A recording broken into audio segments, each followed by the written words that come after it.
আমার চ্যানেলে আমি আপনাদেরকে স্বাগত জানাই। আশা করছি ভালো আছেন, সুস্থ আছেন। আপনারা কি কখনো চালের মধ্যে এই ধরনের মশলার ব্যবহার করে দেখেছেন? কি হতে পারে? হাতের মধ্যে আপনারা নারকেল তেলের ব্যবহার করবেন কিসের জন্য? নেল পলিশের খালি বোতল আপনারা ফেলে না দিয়ে কীভাবে ব্যবহার করতে পারেন? ব্লাউজ আপনারা কিভাবে না কেচে ধুয়ে পরিষ্কার পরিচ্ছন্ন জীবাণুমুক্ত করে নিতে পারবেন? ব্যাগের মধ্যে কিভাবে আপনারা চাবি ব্যবহার করবেন? গ্যাস ওভেনের মধ্যে সরষের তেলের ব্যবহার করবেন কিসের জন্য? তাছাড়াও আপনাদের কাছে শেয়ার করব আরও বেশ কিছু ছোট ছোট ইউজফুল কিচেন টিপস। চলুন দেখে নেওয়া যাক আজকের প্রথম টিপসটা। আমি এখানে বেশ কিছুটা পরিমাণের মাছ নিয়েছি। মাছ আমাদের প্রত্যেকেরই বাড়িতে কম বেশি নিয়ে আসা হয়ে থাকে, তবে কোনো কারণবশত মাছটা যদি রান্না করা না হয় বা যদি বেশি মাছ নিয়ে আসা হয়, সেক্ষেত্রে কিছুটা মাছ হয়তো রান্না করি আর বাকিটা আমরা ফ্রিজে রেখে দিই। তবে পরবর্তী সময় যখনই মাছটা বের করি অতিরিক্ত বরফ জমে যায়। তো আপনারা যখনই মাছ ফ্রিজের মধ্যে রাখবেন কিছুটা পরিমাণে তেল দিয়ে দেবেন, সর্ষের তেল বা সাদা তেল দিয়ে খুব ভালোভাবে মাছের মধ্যে মাখিয়ে দেবেন। এতে কি হবে, একটা তেলের আস্তরণ হয়ে যাবে। তারপর মাছগুলো আপনারা যে কোনো কন্টেনার বা বক্সে ভরে যদি ফ্রিজে রাখেন, সেক্ষেত্রে তেল দেওয়ার কারণে দেখবেন মাছের মধ্যে অতিরিক্ত বরফ জমবে না। আশা করছি আপনাদের টিপসটা কাজে আসবে। ভালো লাগলে লাইক করবেন। এখন চলে যাচ্ছি পরবর্তী টিপস। আমি এখানে নিয়েছি দেশলাই কাঠির বক্স। দেশলাই কাঠি আমরা প্রত্যেকেই কোনো না কোনো জ্বালানোর ক্ষেত্রে ব্যবহার করে থাকি। তবে সমস্যাটা কি হয়, এখন যেহেতু বর্ষার সময় দেশলাই কাঠির মধ্যে দেখবেন সহজেই ভেজা ভাব চলে আসে, যার কারণে দেশলাই কাঠিগুলো কিন্তু আমরা ব্যবহার করতে পারি না। সেক্ষেত্রে আপনারা কিন্তু একটা কাজ করে নিতে পারেন। দেশলাইয়ের বক্সের মধ্যে যে বারুদের অংশটা থাকে, হাত দিয়ে এভাবে প্রথমে ছোট করে আমি কেটে নিচ্ছি। এবার আপনারা কি করবেন, নিয়ে নেবেন একটা ছোট্ট বক্স বা যে কোনো কন্টেনার, তার মধ্যে দেশলাইয়ের কাঠিগুলো এভাবে রেখে দেবেন। ঢাকনাটাকে লাগিয়ে নিয়েছি আর নিয়ে নিয়েছি এখানে ডবল সাইজের টেপের টুকরো। লাগিয়ে দেওয়ার পর যে কাগজের মতো অংশটা রয়েছে সেটাকে তুলে নিয়েছি। এবার বারুদের যে কাগজের অংশটা রয়েছে এইভাবে করে চেপে লাগিয়ে নিয়েছি। যখনই আপনারা দেশলাই কাঠিগুলো ব্যবহার করবেন এখান থেকে বের করে তারপর জ্বালাবেন। আর এইভাবে যদি আপনারা রাখতে পারেন দেশলাইয়ের কাঠিগুলো, তাহলে দেখবেন সহজেই কিন্তু ভেজা ভাব আসবে না, আপনারা অনেক দিনই ব্যবহার করতে পারবেন। আশা করছি টিপসটা কাজে আসবে। ভালো লাগলে লাইক করবেন। এখন চলে যাচ্ছি পরবর্তী টিপসে। গ্যাস ওভেনে রান্নাবান্না আমরা প্রত্যেকেই কম বেশি করে থাকি। তবে যখন গ্যাস ওভেনে রান্নাবান্না করি, গ্যাসের যে লাইটারটা থাকে অনেক সময় তাড়াহুড়োতে দেখবেন গ্যাস ওভেনের ওপরে বা সাইডে রেখে দিই। এর ফলে সমস্যাটা কি হয়, রান্নাবান্না করতে গিয়ে তাড়াহুড়োতে দেখবেন খাবারের টুকরো পড়ে যায় লাইটারের মধ্যে, বা তেল মশলা পড়ে যায়, বা অনেক সময় দেখা যায় দীর্ঘদিন ব্যবহার করার কারণে নোংরাও জমে যায়, যার কারণে পরবর্তী সময় গ্যাস লাইটারটা যখনই জ্বালাতে যায় ঠিকভাবে জ্বলে না। তো আপনারা কি করবেন, একটা কাঠি নিয়ে নেবেন, তার মধ্যে একটু কাপড় এইভাবে পেঁচিয়ে নেবেন। এবার কাপড়টা যাতে খুলে না যায় একটা রাবার ব্যান্ডের সাহায্যে এইভাবে আমি পেঁচিয়ে একটু ভালোভাবে আটকে নিলাম। এবার এটা দিয়ে আপনারা কি করবেন, গ্যাসের লাইটারের ভেতরের জায়গাটা যদি একটু ঘুরিয়ে ঘুরিয়ে এভাবে পরিষ্কার করে নিতে পারেন, তাহলে দেখবেন যদি কোনো খাবারের টুকরো থাকে, নোংরা থাকে, সেটা কিন্তু সহজেই আপনারা পরিষ্কার করে নিতে পারবেন। আর এই জায়গাটা এতটাই সরু আমরা কিন্তু হাত দিয়ে কোনোভাবেই পরিষ্কার করতে পারি না। অনেক সময় দেখবেন হয়তো আমরা গ্যাসের লাইটারটা সাইডে রাখি, কখনো দেখা যায় হয়তো জল পড়ে যায় বা চা পড়ে যায়, দুধ পড়ে যায়, সেক্ষেত্রেও কিন্তু লাইটারটা জ্বলে না যদি ভেজা ভাব হয়ে যায়। পরিষ্কার করার পরেও যদি দেখেন লাইটারটা ঠিকভাবে জ্বলছে না, তাহলে আপনারা কি করবেন, যখন গ্যাস ওভেনে কোনো কিছু রান্নাবান্না করবেন, বার্নারটা অনেকক্ষণ গরম থাকে, সেই গরম বার্নারের মধ্যে কিছুক্ষণ রেখে দেবেন, তাহলে দেখবেন যদি কোনো ভেজা ভাব এসে থাকে সেটাও ঠিক হয়ে যাবে। এবার আমি এই লাইটারটায় আপনাদের জ্বালিয়ে দেখাচ্ছি। আগে কিন্তু এই লাইটারটাই ব্যবহার করেছিলাম যখন জ্বালানোর জন্য, তখন জ্বলছিল না। এখন দেখতেই পাচ্ছেন নোংরাটা কিন্তু ভালো মতো পরিষ্কার করার পর ঠিকভাবেই জ্বলতে শুরু করেছে। তবে পরবর্তী সময় আর যাতে আপনাদের এই ধরনের সমস্যা না হয়, সেক্ষেত্রে আপনারা লাইটার ব্যবহার করবেন যখন কিভাবে ব্যবহার করবেন। আমি এখানে একটা পুরনো রাবার ব্যান্ড নিয়েছি, আমাদের অনেকেরই বাড়িতে এই ধরনের রাবার ব্যান্ড রয়েছে, লাইটারের মধ্যে ভালো করে পেঁচিয়ে নিয়েছি। এবার এই লাইটারটা আপনারা কি করবেন, কিচেনের সাইড করে রেখে দিতে পারেন হ্যাং করে, বা দরজার কিচেনের পেছনের মধ্যেও এভাবে রাখতে পারেন। এতে কি হবে, লাইটারের মধ্যে কোনো রকমের নোংরা ময়লা বা খাবার পড়বে না, যার কারণে লাইটারটা অনেকদিন ব্যবহার করতে পারবেন। আশা করছি টিপসটা কাজে আসবে। ভালো লাগলে লাইক করবেন। এখন চলে যাচ্ছি পরবর্তী টিপসে। নিয়েছি নেল পলিশের খালি বোতল। আমরা প্রত্যেকটা মহিলারাই কিন্তু নেল পলিশের ব্যবহার করে থাকি। তবে যখন নেল পলিশ শেষ হয়ে যায় বা শুকিয়ে যায়, সেক্ষেত্রে নেল পলিশের বোতলগুলো কিন্তু প্রত্যেকেই ফেলে দিই। তবে আপনারা কখনোই কিন্তু নেল পলিশের বোতল বোতলগুলো ফেলবেন না। আজ আপনাদের কাছে নেল পলিশের বোতল এমনকি ঢাকনার দুটোরই ব্যবহার কিন্তু আমি দেখাবো। তো প্রথমে বোতলগুলোকে সাইডে রাখছি। আরও একটা যে নেল পলিশের বোতল রয়েছে সেখান থেকেও আমি ঢাকনার ভেতরে যে তুলির অংশটা রয়েছে সেটাকে কিন্তু এইভাবে করে খুলে নিয়েছি। তো কিভাবে ব্যবহার করবেন চলুন দেখে নেওয়া যাক। এখানে আমি ডবল টেপের টুকরো নিয়েছি, ঢাকনার সাইড করে এইভাবে লাগিয়ে নিচ্ছি। তো দুটোর মধ্যেই কিন্তু আমি এভাবে টেপ লাগিয়ে নিয়েছি। কাগজের মতো যে অংশটা রয়েছে সেটাকে তুলে নিচ্ছি। এবার এগুলো আপনারা কোথায় কিভাবে ব্যবহার করবেন, আপনারা দেওয়ালের সাইডে, দরজার পিছনে বা আলমারির সাইডে এইভাবে লাগিয়ে রাখতে পারেন। অনেকেরই বাড়িতে এমন কিছু জিনিসপত্র থাকে যেগুলো হ্যাং করার জন্য আমরা কোনো না কোনো হোল্ডারের ব্যবহার করি, তবে অনেকে দেখবেন ভাড়া বাড়িতে থাকে, তাদের কাছে দেখা যায় এমন কোনো হোল্ডার থাকে না। তো এইভাবে আপনারা যদি হোল্ডার বানিয়ে নিতে পারেন, আমাদের প্রয়োজনীয় ছোটোখাটো জিনিসপত্র এখানে কিন্তু হ্যাং করে রাখতে পারি। আই কার্ড হতে পারে, চাবি হতে পারে, যে কোনো মালা বা যে কোনো জিনিস আপনারা এইভাবে যদি রেখে দেন হারিয়েও যাবে না, আর একটা জায়গার মধ্যে গোছানোও থাকবে। আশা করছি টিপসটা কাজে আসবে। এখন চলে যাচ্ছি পরবর্তী টিপসে। নেল পলিশে যে খালি বোতলটা রয়েছে সেটা আপনারা কিভাবে ব্যবহার করবেন। অনেক সময় রুমের মধ্যেও দেখবেন আমরা ধূপ জ্বালিয়ে থাকি, সেক্ষেত্রে ঠাকুরের কাছে যে ধূপদানিটা থাকে আমরা কিন্তু কেউই ব্যবহার করি না। তো হাতের কাছে যদি অন্য কোনো ধূপেদানির যে স্ট্যান্ডগুলো যদি না থাকে, সেক্ষেত্রে এইভাবে করে নেল পলিশের খালি বোতলটা আপনারা ব্যবহার করতে পারেন। আশা করছি টিপসটা কাজে আসবে। ভালো লাগলে লাইক করবেন। এখন চলে যাচ্ছি পরবর্তী টিপসে। নিয়েছি বেশ কিছুটা বোতাম। অনেক সময় দেখবেন আমাদের শার্ট বা টি শার্ট পরার সময় বোতামগুলো ছিঁড়ে যায়, বা হয়তো আমরা জামা কাপড় ধুতে যাই, সেক্ষেত্রেও দেখা যায় বোতামগুলো হয়তো কখনো ছিঁড়ে যায় বা খুলে যায়। তবে সমস্যাটা কি হয়, তখন কিন্তু কেউই সাথে সাথে এই বোতামগুলো আমরা লাগাই না, কোথাও রেখে দিই। পরবর্তী সময় যখন ফাঁকা সময় থাকি তখনই কিন্তু লাগানোর জন্য যাই, তখন দেখা যায় বোতামগুলো এমন জায়গায় রেখে দিই অনেক সময় খুঁজেই পাই না। সেক্ষেত্রে আমরা শার্ট বা টি শার্টে অন্য কালারের বোতাম বা অন্য ডিজাইনের বোতামও কিন্তু দিতে পারি না, কেন কি দেখতে ভালো লাগে না। তো আপনারা কি করবেন, একটা সেফটি পিনের মধ্যে বোতামগুলো এইভাবে করে ঢুকিয়ে দেবেন। এতে কি হবে, একটা জায়গার মধ্যে গোছানো থাকবে। পরবর্তী সময় যখনই প্রয়োজন হবে আপনারা কিন্তু এখান থেকে বেরও করে নিতে পারবেন। আশা করছি আপনাদের এই টিপসটিও কাজে আসবে। ভালো লাগলে লাইক করবেন। এখন চলে যাচ্ছি পরবর্তী টিপসে। আমি এখানে নিয়েছি একটা চাবির রিং। আমরা যখন কোথাও বাইরে যাই আমাদের সাথে করে আমাদের যে বাড়ির চাবিটা থাকে অনেকেই কিন্তু নিয়ে যায়। তবে যে ব্যাগ আমরা নিয়ে যাই সাথে করে, তার ব্যাগের মধ্যে আমরা এভাবে ঢুকিয়ে দিই। তবে সমস্যাটা কি হয়, ব্যাগের মধ্যে আরও অন্যান্য জিনিসপত্র থাকে। যখন আমরা চাবিটা বের করতে যাই কোনো কারণবশত, বা হয়তো বাড়ি ফিরে আসি, তখন চাবিটা যখন এইভাবে আমরা বের করি সহজে খুঁজে পাই না, অনেক জিনিসের মাঝেই কিন্তু নিচের সাইডে চলে যায়। তখন অনেকক্ষণ আমাদের খোঁজাখুঁজি করতে হয়। তবে যখনই আপনারা ব্যাগের মধ্যে চাবি নেবেন, কি করবেন, একটা সেফটি পিন নিয়ে নেবেন, তার মধ্যে চাবির রিংটাকে এভাবে আটকে দেবেন। এবার ব্যাগের সাইড করে যদি আপনারা সেফটি পিনটা এভাবে লাগিয়ে রেখে দেন, তাহলে কি হবে, এই চাবিটা কিন্তু এই জায়গার মধ্যে একদম ফিক্স হয়ে থাকবে, নিচের দিকে পড়েও যাবে না। যখন প্রয়োজন হবে আপনারা সহজে বেরও করে নিতে পারবেন। আশা করছি টিপসটা কাজে আসবে। ভালো লাগলে লাইক করবেন। এখন চলে যাচ্ছি পরবর্তী টিপসে।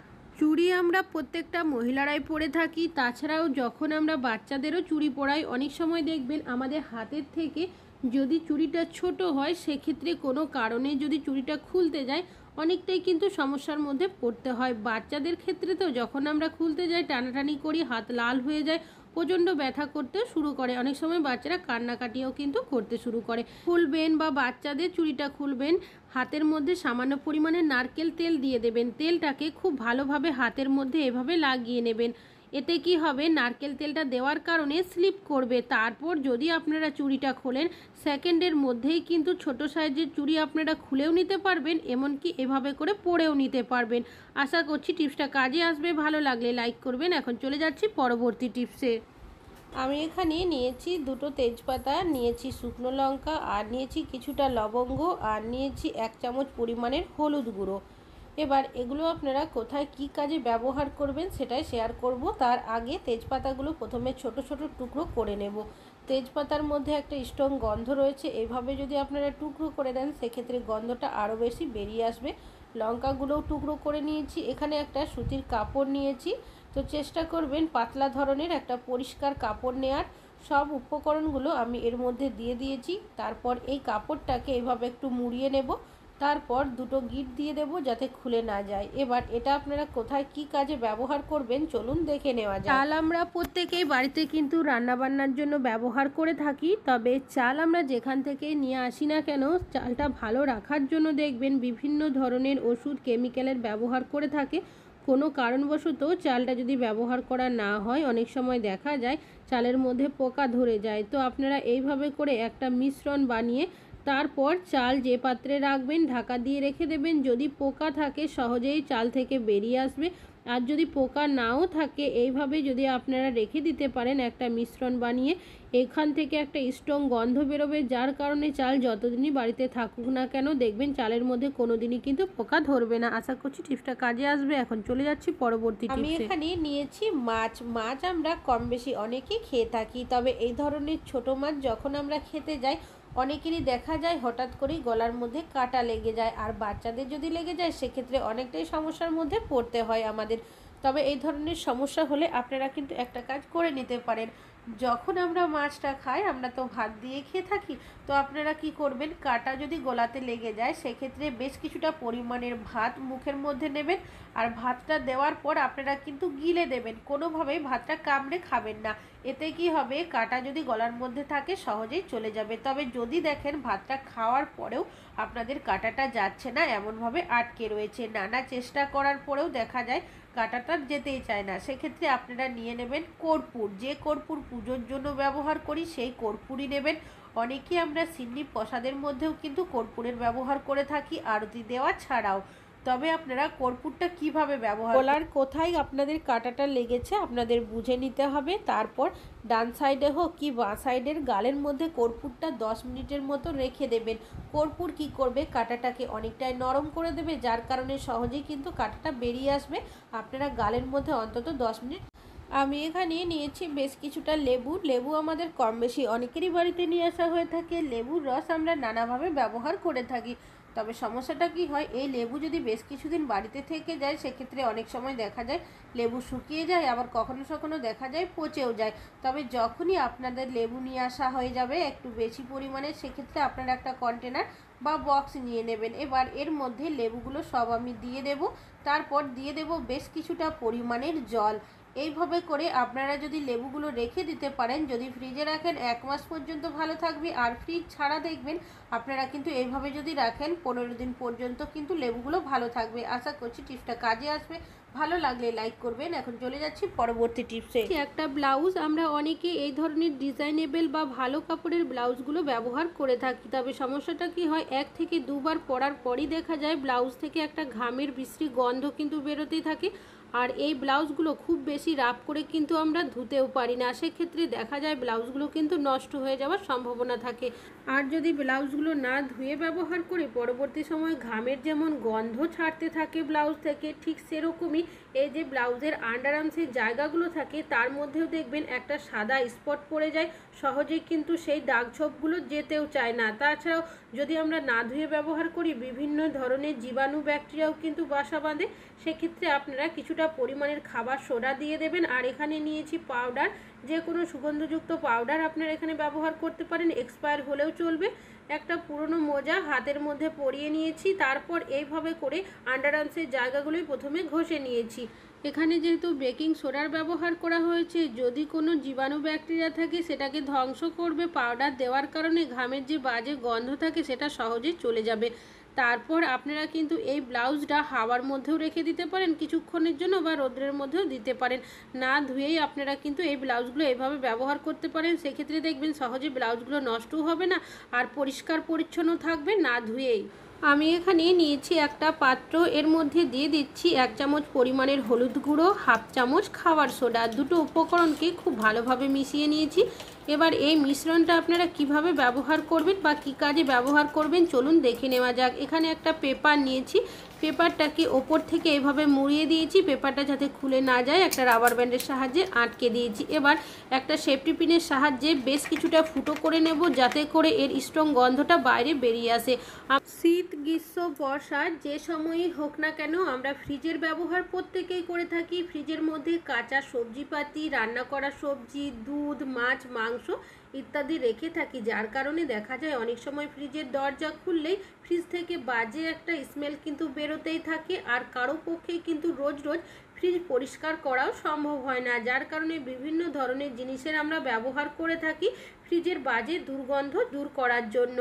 তো আপনারা একটা কাজ কিন্তু করে নিতে পারেন, এইভাবে একটা মিশ্রণ বানিয়ে যদি ফ্রিজের একটা সাইড করে রেখে দিতে পারেন, ফ্রিজের মধ্যে যেমন ধরনেরই বাজে গন্ধ থাকুক না কেন এই সলিউশনের থেকে এমনই একটা গন্ধ বেরোবে, সেই গন্ধের কারণে সব গন্ধই কিন্তু সহজেই অ্যাবজর্ব করে নেবে। আশা করছি টিপসটা কাজে আসবে।